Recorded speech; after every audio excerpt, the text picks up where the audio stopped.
sa barangay dito. Ayan, sir.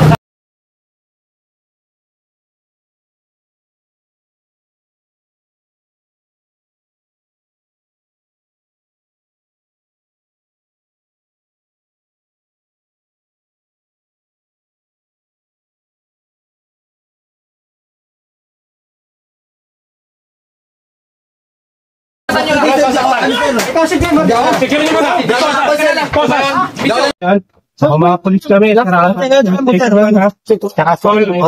baril natin, ano na yung baril natin, nainis na, hindi na to, may karapatan kang manahimik o magsawalang kayo, hindi naman ang sabihin, maaaring gawin ko, walaban sa'yo sa anumang korte o hukuman. May karapatan ka kumuha ng sarili mong abogado. Pero kung wala kang kakayanan ng gobyerno, alam mo ito, naintindihan ka.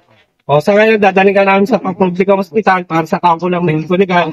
Pagkatapos, sa police station 1, para sa dokumento patungkol sa kaso mo. Baba nga na maayos, ha? All team, search the area.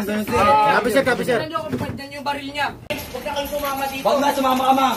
Tinignan nyo lang pamunta yung kayo. Huwag kayong sumama dito. Dito mo. Ha?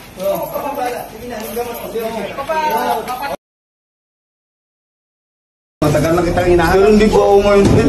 Ha? Alam mo yun? Ikaw pa nagsabi sa amin na hindi ka daw pauli ng buhay. Hindi sir, wala akong ganun sir. Kaya, prepare ko na yung mga tao ko.